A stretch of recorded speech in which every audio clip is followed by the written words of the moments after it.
So, Ash, at EVO, you got to experience a lot of cool hype moments, but outside of fighting games, there was one game that you got to play that is very highly anticipated. What was that game? Yeah, buddy, that was Astro Bot. I didn't even expect to see it there, and it makes sense in hindsight, but, of course, PlayStation owns EVO now, so, you know, they have a booth there each year, and in hindsight, it makes sense that they would have their presence there and Astro Bot, but when I got there, I was like, oh, damn, not only do I get the fighting game hype, but I get to play Astro Bot. And what's funny, actually, is on day one, they had Astro's Playroom as the demo. So I was like, oh, that's too bad. Like, they could have had this chance to bring Astro Bot here and let people play it a couple of months before release, and then I get to the show on day two, and suddenly they've swapped it out for Astro Bot.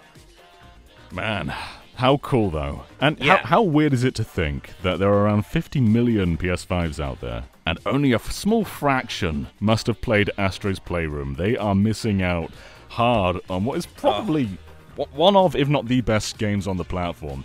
But Astro's Playroom was but a slither of a full experience. It's a great game in itself, but this is the real deal, and you've had a chance to play it. So, right off the bat, does this kind of feel like it's just building on Astro's Playroom, or is there something a bit more unique to the core feeling of the game?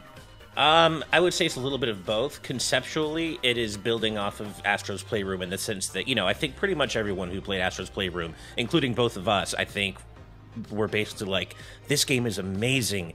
I just want it to be a full game. Like, it's such a bite-sized experience, but I want more. I just need more of this. And conceptually, Astro Bot is exactly that. It is Astro's Playroom, but much bigger. Like, they said there's like 80 levels. I only got to play, there are only 4 in the demo, but they're saying there are like 80 levels in the full game, and I already got the sense that this is, so much of what we loved about Astro's Playroom, but just more and bigger and just, more of it.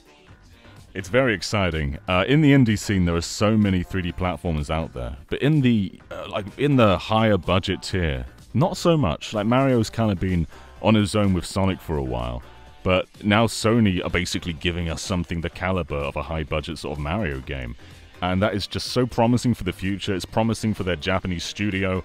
It's a really good-feeling game. I have one question, though. With Playroom, a big highlight of that game was something that very few PS5 games have actually taken advantage of, and that is the DualSense. There'll be so many unique vibrations depending on what surface you're walking on, or when you're swimming, or when you transform and you go into like a bouncy mode and you feel the sort of springs there. Is that still intact here? Does it go further? Like, just tell me about the DualSense in Astro Bot. The haptics feel amazing, and I've gone on record plenty of times before saying how much I think good haptics can add to the experience of a game, and Astro's Playroom blew my mind when I first played it, just because not just the haptics, but the adaptive triggers and the way they use that with like the ignition animation and stuff. Like, just when you're starting out in Astro's Playroom, you're I think igniting some thrusters, and you feel the adaptive triggers, and it's like, this is so cool. And yeah, it's the same thing here in Astro Bot. The haptics feel next level incredible, and so many different textures, so many different rumbles, and especially when you're swimming. One of the levels in the demo is like a sky garden type thing with a giant tank that you can swim in. And just when you're in the water, it feels like, imagine the haptics of Super Mario Odyssey when you're swimming in that game. Like, that felt really cool, I thought. This is like that times 12. It just feels so immersive. And I hate using buzzwords like that because that's just such a typical, that's such a PR line. But it really, I do truly believe that excellent haptics add to the experience of a game. And, we saw that with Astro's Playroom, and there's just more of that here. Every single thing you do, whether it's the texture of what you're walking on, or if you're jumping on an enemy or punching an enemy, if you're swimming, if you're gliding, you feel everything, and it's so cool. I don't know if in your demo you got a chance to experience the cameo characters, but in Astro's Playroom they're just sort of there hanging around. And in Astro Bot, they have more of a presence. So did you get to see any of them in the demo? Was that something we're going to discover a bit more when the game comes out? All I saw in the demo was that some of the bots that you rescue in the level, a couple of them are themed after PlayStation characters, as we know. So I think I remember think I remember rescuing a Ratchet-themed bot, but all I did was rescue it. Like, there was I didn't get to play as it or really do much of any interaction with it. So that's something I think they're keeping for the full game. I'm not sure exactly to what extent they're going to, what you're going to do with them. But I did definitely rescue. I think the first level has like 6 bots that you can rescue, and 2 of them were PlayStation character themed. So it seems like, all the main levels in the game are going to have a certain number of bots. And then also there are these puzzle piece things that you can collect. There were 3 in the level that I played, and I don't know what they do yet, but there are 3 puzzle piece looking things that you can collect in the level as well. Man, that's really cool. Yeah. I'm curious about the level pacing, because in all the trailers, you're zooming through on like a rocket-fueled DualSense, and then you're going through all these different platforming areas. Is it just does it feel like it's just throwing like new assets around everywhere? 'Cause that's the impression it gets. Like, it feels expensive looking at those trailers. But does that come across when just playing? I would say that the main thing that sets this apart from Astro's Playroom is that there are new mechanics in the levels that I played, and it doesn't feel like they're throwing too much at you. It definitely there's a sense of forward momentum in the levels that I played where they don't stick with any one idea for too long, but but neither does anything overstay its welcome. Of course, I only played 3 levels, and one of them was more kind of like a mini challenge level. But, for example, one of the levels I played was a beach level, and they introduced like this froggy gloves. I don't know what they're actually called, but I like to call them the froggy gloves power-up, which are basically like springy frog-themed boxing gloves. And so with those, Astro, it actually kind of reminds me of arms, because they're literally springy arms that you can use to punch faraway enemies. Yeah. And then there are also these like liquid-covered poles that he can grapple and swing from. He can use them to slingshot himself forward into the air. And then all this stuff comes to bear in a boss fight with a really cool boss, giant boxing octopus called Wako Taco, I believe was its name. And you can see a little bit of it in the yeah, such a good name. And you do see a bit of this boss in the trailer. This is a giant octopus with a snorkeling mask who has boxing gloves on all of his tentacles, and you as Astrobot got to use your froggy gloves to basically have kind of a boxing match with him. And then once you've removed a boxing glove from one of his tentacles by like punching back at him, you then slingshot yourself into his face to break his snorkeling mask. And it's so, like, there's so much creativity and character on display. And then what's really cool is that the game then, like, switches it up on you. Because I was starting to get the sense of, like, okay, I know what I'm doing in this boss fight. Here's the weak point. Here's what I got to do. Here's the sequence of the fight. Okay, I get it. And then, just when you get this thing, snorkeling mask, completely off, he runs away, parts the sea right in front of your eyes, like parts the entire ocean right in front of your eyes, and suddenly there's now a platforming sequence that you have to do to reach him again.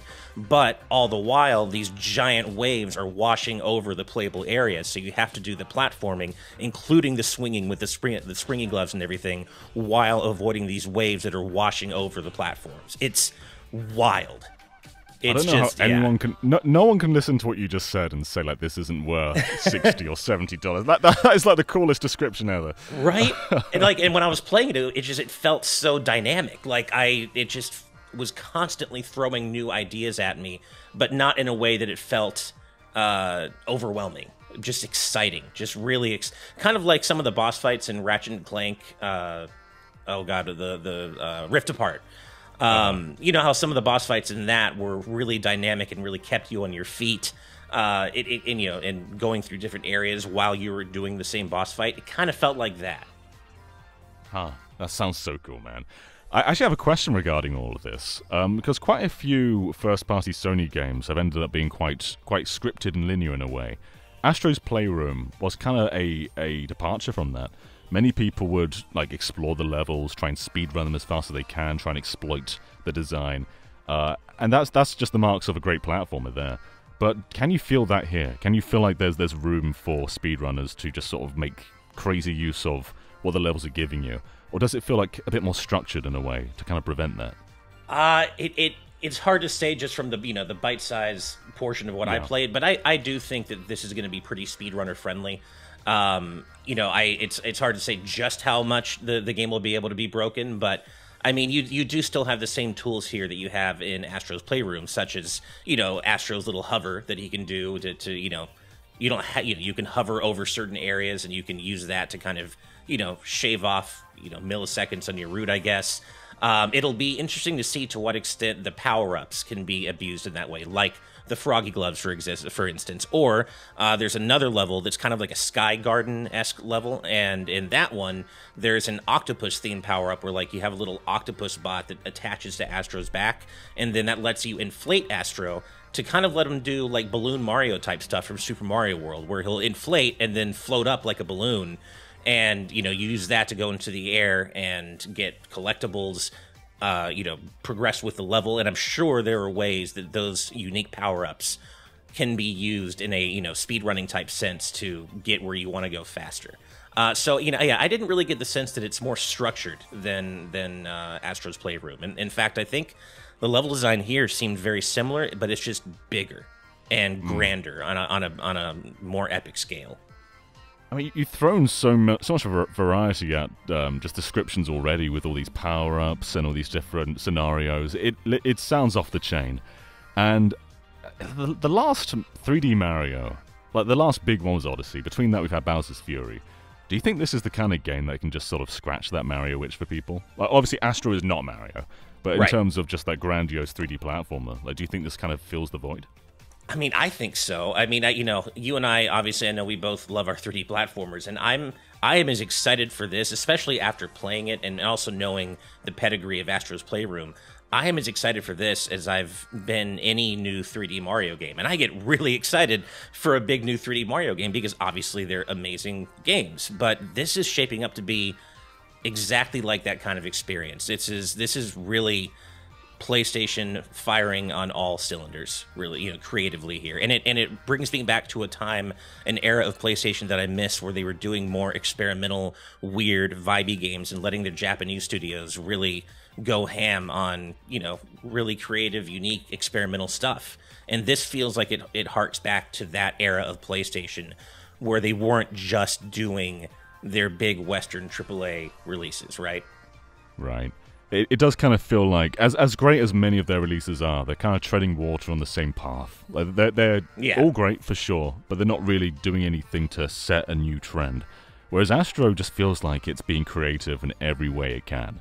And I've noticed a lot of Nintendo fans are very excited for this. It's very cool seeing that kind of crossover between Nintendo and PlayStation, because we haven't seen that in quite a while. Nintendo fans just anticipating this big PlayStation game.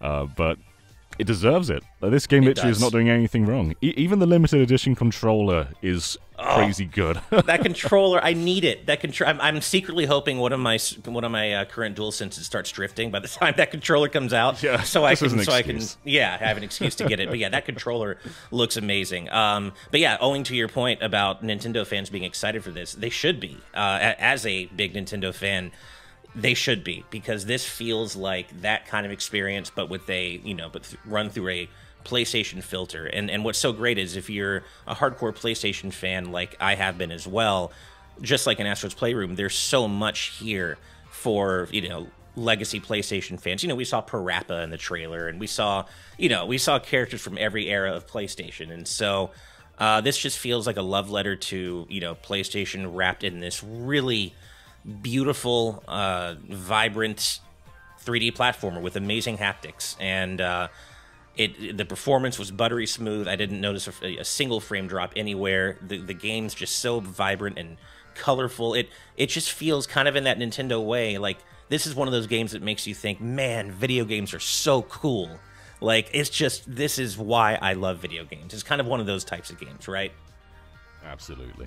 Yeah. Were you wearing headphones during this, or was it kind of drowned out? Was the music kind of drowned out by the show floor? So weirdly enough, unfortunately, I was wearing. Fortunately, I was wearing headphones. They had their official PlayStation Pulse headphones there, but I still couldn't hear anything. And I maxed out I maxed out the volume and everything. And I don't know if it's because the show floor was just too loud, or if maybe my particular headset was busted, but I could barely hear it, and it just wasn't enough to really make anything out about the soundtrack. Of course, you know me, I love video game music, and I wish I could comment on the soundtrack, but my headphones just weren't up to the task, unfortunately. The trailer music is good, but it's a remix of like the main Astro themes. It's not something entirely new. So I was curious just like how unique the music is, but it's going to be a banger regardless. In fact, there's nothing about this game that's worrying me in the slightest. It looks amazing. The way you're talking about it makes it sound amazing. I cannot wait, and I'm glad that you had such a good time with it. Yeah, I did, and I think the only other thing I'd mention is the last level I played. It was the levels were ranked from like easy, medium to hard difficulty, and of course I wanted to get a sense for what hard difficulty means in this game. So I played that level, and it was actually more of a mini challenge level. It wasn't like a regular level in the sense that there were like bots to rescue and puzzle pieces to find. It was kind of more like a mini platforming challenge. Kind of reminded me a bit of the special areas in Super Mario Sunshine. And this one took place in space, and it's almost entirely on platforms of ice that Astro skates on, but the ice breaks away as you're skating, so you can't stay still, and you have to constantly keep going, except there are also enemies that are swinging mace balls around in a circular fashion the whole time, so you're constantly moving. You got to avoid these mace balls. You know, the ground's constantly crumbling underneath you. You have to do some tricky platforming segments between these ice platforms, and I died a few times, and it definitely gave me, like, it wasn't like super difficult, but I died a few times and made me really like, okay, I gotta like really focus here. Not everything in this game is going to be super easy breezy. Like, there is some challenge there. It pushed back for sure. Man. And Ash, did you have a good time at Evo as well, just in general? Did Ash have a good time? Absolutely. My wife and I go every year now. I've gotten her into competitive fighting games, so she and I go every year and have a great time watching, everything. But in particular, Street Fighter 6 and Tekken 8 were really exciting. But we also got into Under Night In-Birth, which we'd never watched before. That was pretty cool. And then the throwback game this year was Street Fighter 3 Third Strike. And if you know fighting games, you know Third Strike is amazing to watch. It stood the test of time for any number of reasons. But we got to watch the Third Strike finals in the big screen, and that was just pure hype. It was great. Amazing. You're going to be a few cons this year, just to shout you out for people who can meet you. So you've been to EVO, and you've got a couple more lined up for this year. Is it both Gamescom and PAX? Yeah, Gamescom and PAX West. I go to PAX West every year, but this will be my first ever Gamescom, and I get to do it with you!